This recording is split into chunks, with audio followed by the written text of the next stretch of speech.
Hello അസ്സാം വലൈക്കും, welcome back to my channel. പ്രഭാത കാര്യങ്ങളൊക്കെ കഴിഞ്ഞിട്ട് ചായയും കുടിച്ച് ഇനി ഇതാ ബ്രേക്ക്ഫാസ്റ്റിൻ്റെ കാര്യമാണ് നോക്കുന്നത്. അപ്പോൾ ബ്രേക്ക്ഫാസ്റ്റിന് ഇന്ന് ദോശയാണ്, വെള്ളപ്പം ദോശ എന്നൊക്കെ പറയാം. അപ്പോൾ അതിന് വേണ്ടിയിട്ട് പച്ചരിയും ചോറും കൂടി ഉപ്പും കൂട്ടിയിട്ട് നല്ലോണം നല്ല നൈസായിട്ട് അരച്ചിട്ട് അതിലേക്ക് തേങ്ങ, ഉള്ളി, പച്ചമുളക് ചെറുതായിട്ട് ഒന്ന് ചതച്ചെടുക്കുക. എന്നിട്ട് അതിലേക്ക് ഇട്ട് കൊടുക്കുക. അതിന് ശേഷം നമുക്ക് ദോശ ഉണ്ടാക്കാം. ഓരോ തവി മാവ് വെച്ച് കൊടുക്കുക. എന്നിട്ട് നല്ല ദോശ ഉണ്ടാക്കുക. ഇത് ഞാനിപ്പോൾ ലൂസായിട്ടാണ് ബാറ്റർ ഉണ്ടായിട്ടുള്ളത്.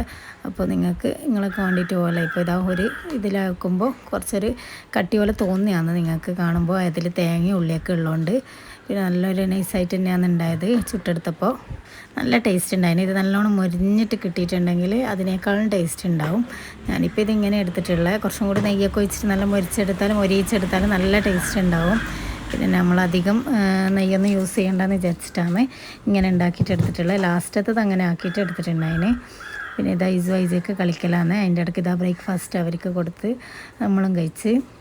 എന്നിട്ട് അടിച്ചു വരാനും പാത്രം കഴുകാനൊക്കെ ഉണ്ടായിന്. എപ്പോൾ അതന്നെ കാണിക്കണ്ടെന്ന് വിചാരിച്ചിട്ടാണ് ഞാൻ പിന്നെ കാണിക്കാന്. അതൊക്കെ കഴിഞ്ഞ് ഇടയ്ക്ക് കിച്ചണൊരു ചേഞ്ച് ആക്കാൻ വേണ്ടിയിട്ട് ഇതുപോലെ അവിടെ ഉള്ളത് ഇവിടെ അങ്ങനെയൊക്കെ മാറ്റാറുണ്ട്. വർക്ക് ഏരിയയിലുള്ള സാധനമൊക്കെ ഇവിടത്തേക്ക് മാറ്റിയിട്ടുണ്ട്. അങ്ങനെ ഇവിടെ ഗ്യാസ് അടുപ്പെല്ലാം അപ്പുറത്തേക്ക് മാറ്റിയിട്ട് ഇവിടെ പാത്രങ്ങളെല്ലാം വെച്ചിട്ട് അങ്ങനെ ഒരുക്കി വെച്ചിട്ടുണ്ട്. ഇടയ്ക്കൊക്കെ ഇതുപോലെ ചേഞ്ച് ആക്കുമ്പോൾ നമുക്ക് തന്നെ ഒരു എന്താ പറയുക, ഫുഡെല്ലാം ഉണ്ടാക്കാൻ ഭയങ്കര ഒരു തൃപ്തിയായിരിക്കും. അങ്ങനെ ഞാനിതാ ഇങ്ങനെ മാറ്റി വെച്ചാണ്. ഇനി നമുക്ക് എന്ത് ചെയ്യാന്ന് വെച്ചാൽ ഉച്ചക്കത്തെ ഭക്ഷണത്തിൻ്റെ കാര്യങ്ങൾ നോക്കാം. അപ്പോൾ ചേമ്പിനെ കൊണ്ട് നമുക്ക് എന്താ പറയുക, കപ്പ കൊണ്ട് ഉണ്ടാക്കുന്നില്ലേ അതുപോലെയൊക്കെ ഉണ്ടാക്കാം. ചേമ്പ് നന്നായി തൊലി കളഞ്ഞ് മുറിച്ചെടുക്കുക. എന്നിട്ട് അതിലേക്ക് പച്ചമുളകും പിന്നെ കുറച്ച് മുളക് പൊടി, മഞ്ഞൾപ്പൊടി, ഉപ്പും ഇട്ടിട്ട് കുറച്ച് വെള്ളം ഒഴിച്ചിട്ട് നന്നായിട്ട് വേവിച്ചെടുക്കുക. നന്നായി വേവിച്ചെടുത്തതിന് ശേഷം നമുക്ക് തേങ്ങ അരച്ചിട്ട് ഒഴിക്കേണ്ടതാണ്. അപ്പോൾ തേങ്ങക്ക് അരപ്പിന് വേണ്ടിയിട്ട് ഞാൻ ചിരണ്ടിയൊക്കെ വെച്ചിട്ടുണ്ട്. പിന്നെ അതിൻ്റെ ഇടയിൽ പാവക്കയില്ലേ, കയ്പ്പക്ക ഉണ്ടായിന്. അത് നല്ലോണം ഞെരടി കഴുകിയെടുക്കുക. അതിലൊക്കെ വിഷമൊക്കെ അടിച്ചിട്ടുണ്ടാവും. ഇപ്പോഴത്തെ അങ്ങനെയല്ലേ വരുന്നത്. അല്ല ഉപ്പും കൂടി കഴുകിയെടുത്തതിന് ശേഷം എന്നിട്ട് അതിലേക്ക് ഉപ്പും മുളക് പൊടി മാത്രം ഇട്ടിട്ട് ഒന്ന് ഫ്രൈ ചെയ്തെടുക്കുക. നമ്മൾ പാവക്ക ഫ്രൈ ആണ് ഉണ്ടാക്കുന്നത്. അപ്പോൾ ഇതുപോലെ ഉണ്ടാക്കാത്തവർ എന്തായാലും ഉണ്ടാക്കി നോക്കുക. ഒരു ഫ്രൈ പോലെയാണ്. ഇതൊരു കൊണ്ടാട്ടം അങ്ങനെയെല്ലാം തോന്നും, പക്ഷേ അതിനേക്കാൾ ഭയങ്കര ടേസ്റ്റ് ആയിരിക്കും. ഇത് ഫ്രഷ് ആയിട്ട് ഉണ്ടാക്കാം, ഉണക്കൊന്നും വേണ്ട. പിന്നെ തേങ്ങയും ഉള്ളിയും വലിയ ജീരകവും ഇട്ടിട്ട് അരച്ചിട്ട് നമ്മൾ ചേമ്പിലേക്ക് ഒഴിച്ച് കൊടുക്കണം. അപ്പോൾ അരക്കാൻ വേണ്ടിയിട്ട് ഞാൻ ചിരണ്ടി വെച്ചിട്ടുണ്ട്. അതാണ് ഇപ്പോൾ കണ്ടേ. അതിൻ്റെ ഇടയിൽ ഇതാ കയ്പ്പൊക്കെ ഒന്ന് ഇളക്കി കൊടുക്കലാണ്. അതിനുശേഷം നമുക്ക് മിക്സിയുടെ ജാറെടുത്തിട്ട് അതിലേക്ക് സവാള, വലിയ ജീരകം, ചെറിയ ജീരകം പിന്നെ തേങ്ങ ഇട്ടിട്ട് ഒരു മുറി തേങ്ങയാണ് എടുത്തത്. ചെറിയ ഒരു മുറിയായിരുന്നു. അപ്പോൾ ഒരു മുറി തേങ്ങ ഇട്ടിട്ട് നന്നായി അരച്ചെടുക്കുക. കുറച്ച് വെള്ളം ചേർത്ത് കൊടുക്കണം, ഓവർ വെള്ളം ആവണ്ട. അപ്പോൾ അങ്ങനെ വെള്ളം ചേർത്ത് കൊടുത്തിട്ട് നന്നായിട്ട് അരച്ചെടുക്കുക. ഫിൽറ്ററിൽ നിന്ന് വെള്ളം എടുത്തിട്ടാണ് നമ്മളിപ്പോൾ അരച്ചെടുക്കുന്നത്.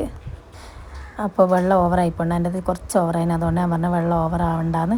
അങ്ങനെ ഇതാ ഉമ്മയാണ് അരച്ചെടുക്കുന്നുണ്ടായി. അപ്പോൾ കുറച്ച് വെള്ളം കൂടുതലായി പോയ പോലെ തോന്നിയിട്ടുണ്ടായിന്.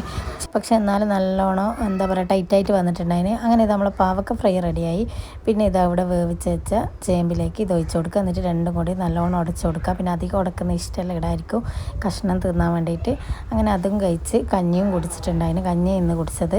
കഞ്ഞിയാകുമ്പോൾ വിശപ്പും മാറി ദാഹം മാറി എന്നല്ലേ. അപ്പോൾ ഓരോ സമയത്ത് കഞ്ഞി കുടിക്കാൻ ഇഷ്ടമുണ്ടാകുമ്പോൾ അങ്ങനെയെല്ലാം ഉണ്ടാക്കിയിട്ട് കുടിക്കലാണ്. പിന്നെ ഇതാ എൻ്റെ ആങ്ങളുടെ മക്കളും ആങ്ങളുടെ ഓളെല്ലാം വന്നിട്ടുണ്ടായിന്. നാളെ നാപ്പോളിയാണ്, ഇപ്പോൾ പ്രസവിച്ചിട്ടില്ലേ, ഓളെ നാപ്പോളിയാണ്. മറ്റൊരാങ്ങളുടെ ഓളെ നാപ്പോളിയാണ്. അപ്പോൾ അത് നാളെയാണ്.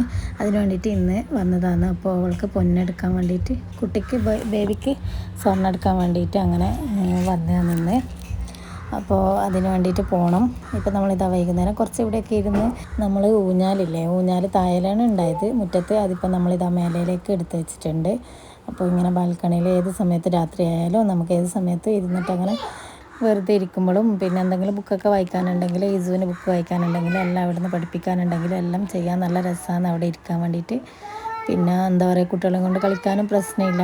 മുറ്റത്തു നിന്നാകുമ്പോൾ നായിനെയൊക്കെ പേടിച്ചിട്ട് ഇറങ്ങാനൊക്കെ പേടിയല്ലേ. അപ്പോൾ അതായത് അങ്ങനെ ഇവിടെ ഇരുന്നതാണ് കുറച്ച് സമയം. അത് കഴിഞ്ഞിട്ട് നമുക്ക് ടൗണിൽ പോകാനുണ്ട്. പിന്നെ ആങ്ങളുടെ ഓൾക്ക് ഞാൻ പറഞ്ഞിട്ടില്ലേ പൊന്നെടുക്കാനുണ്ട്, ഞാൻ ബേബിക്ക് പൊന്നെടുക്കാനുണ്ട്. നമ്മളതിൽ ആദ്യം എടുത്തണ്. ഇതിപ്പോൾ മൂത്ത ആങ്ങളുടെ ഓൾക്ക് എടുക്കാൻ വേണ്ടിയിട്ടാണ്, കുട്ടികൾക്ക്. അങ്ങനെ ടോപ്പ് കോല വന്നതിന് നമ്മൾ ടോപ്പ് കോലും പിന്നെ ഇവിടെ ആൽഫ ജ്വല്ലറിയിലാണ് വരുത്തുക. ആൽഫ ജ്വല്ലറി എൻ്റെ മോളെ മാപ്പിളിൻ്റെ തന്നെയാണ്. അപ്പോൾ അങ്ങനെ ഇതാ നമ്മളിപ്പോൾ ടോപ്പ് കോലാന്നാണ്. ഇവൾ പൈസ ഇവിടെ ആദ്യം ഏൽപ്പിച്ചിട്ടുണ്ടായിന്. ഇങ്ങനെ അവളെ അനിയത്തിൻ്റെ കല്യാണം ഉണ്ടായിട്ട് അതിന് വേണ്ടിയിട്ട് അവിടെ നിന്ന് തന്നെയാണ് എടുത്തിട്ടുണ്ടായി. അപ്പോൾ അതുകൊണ്ട് ഇവിടെ നിന്നാണ് എടുത്തത്. ഇവിടെ പണിക്കൂലി ഇല്ലാണ്ട് അങ്ങനെ എടുക്കാമെന്ന് പറഞ്ഞിട്ട് അങ്ങനെ എടുത്തതാണ്. അവിടെ നല്ല നല്ല കളക്ഷനൊക്കെ വന്നിട്ടുണ്ട്. പിന്നെ ലൈറ്റ് വെയിറ്റ് ഉള്ളത് ചെറിയ ചെറിയ കളക്ഷനൊക്കെ വന്നിട്ടുണ്ട്. ആൽഫ ജ്വല്ലറിയിൽ ഇതേപോലെ ലൈറ്റ് വെയിറ്റുള്ള നല്ല കളക്ഷൻസൊക്കെ ഉണ്ടായിന്. അപ്പോൾ എന്താ പറയുക, ബേബിക്ക് പിന്നെ ചെറിയൊരു വളയല്ലേ വേണ്ടതെന്ന് വിചാരിച്ചിട്ട് അങ്ങനെ ഇവിടെ തന്നെ വന്നിട്ടുണ്ടായേ. ഇവിടെ വന്നപ്പോൾ ഇതാ നല്ല കോഫി ഇട്ടിട്ടുണ്ടായിന്, നല്ല ടേസ്റ്റ് ഉണ്ടായിന്. ഞാൻ പിന്നെ കോഫി കുടിക്കാനായിട്ട് വന്ന പോലെയുള്ള എനിക്കൊന്നും വാങ്ങിക്കാനുണ്ടായിട്ടില്ല ഇപ്പം. പിന്നെ അവൾക്ക് മാത്രമേ വാങ്ങിക്കാനുള്ളൂ. ഞാനും ഉമ്മയും ഒന്ന് കൂടെ വന്നതാണ്. അപ്പോൾ ഇന്നത്തെ വീഡിയോ ഇത്രയേ ഉള്ളൂ. ഇൻഷാ അല്ലാഹ് പുതിയ വീഡിയോ ആയിട്ട് വീണ്ടും കാണാം.